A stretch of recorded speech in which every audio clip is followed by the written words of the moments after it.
Inside our cells, each of us has a second set of genes completely separate from the 23 pairs of chromosomes we inherit from our parents. And this isn't just the case for humans. It's true of every animal, plant, and fungus, and nearly every multicellular organism on Earth.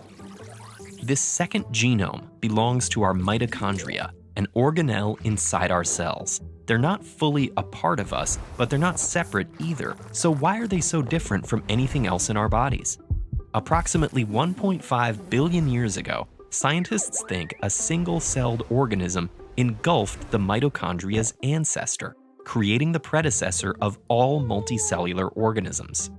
Mitochondria play an essential role. They convert energy from the food we eat and oxygen we breathe into a form of energy our cells can use, which is a molecule called ATP. Without this energy, our cells start to die. Humans have over 200 types of cells, and all except mature red blood cells have mitochondria. That's because a red blood cell's job is to transport oxygen, which mitochondria would use up before it could reach its destination. So, all mitochondria use oxygen and metabolites to create energy and have their own DNA.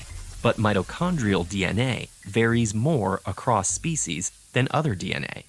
In mammals, mitochondria usually have 37 genes. In some plants, like cucumbers, mitochondria have up to 65 genes. And some fungal mitochondria have only one. A few microbes that live in oxygen-poor environments seem to be on the way to losing their mitochondria entirely.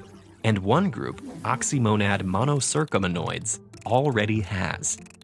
This variety exists because mitochondria are still evolving, both in tandem with the organisms that contain them and separately on their own timeline. To understand how that's possible, it helps to take a closer look at what the mitochondria inside us are doing, starting from the moment we're conceived. In almost all species, mitochondrial DNA is passed down from only one parent. In humans and most animals, that parent is the mother. Sperm contain approximately 50 to 75 mitochondria in the tail to help them swim. These dissolve with the tail after conception. Meanwhile, an egg contains thousands of mitochondria, each containing multiple copies of the mitochondrial DNA. This translates to over 150,000 copies of mitochondrial DNA that we inherit from our mothers, each of which is independent and could vary slightly from the others. As a fertilized egg grows and divides, those thousands of mitochondria are divvied up into the cells of the developing embryo. By the time we have differentiated tissues and organs, variations in the mitochondrial DNA are scattered at random throughout our bodies. To make matters even more complex, mitochondria have a separate replication process from our cells.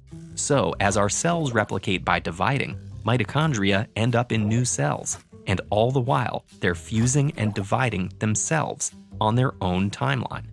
As mitochondria combine and separate, they sequester faulty DNA or mitochondria that aren't working properly for removal. All this means that the random selection of your mother's mitochondrial DNA you inherit at birth can change throughout your life and throughout your body. So mitochondria are dynamic and to a degree independent, but they're also shaped by their environments, us. We think that long ago some of their genes were transferred to their hosts' genomes. So today, although mitochondria have their own genome and replicate separately from the cells that contain them, they can't do this without instruction from our DNA. And though mitochondrial DNA is inherited from one parent,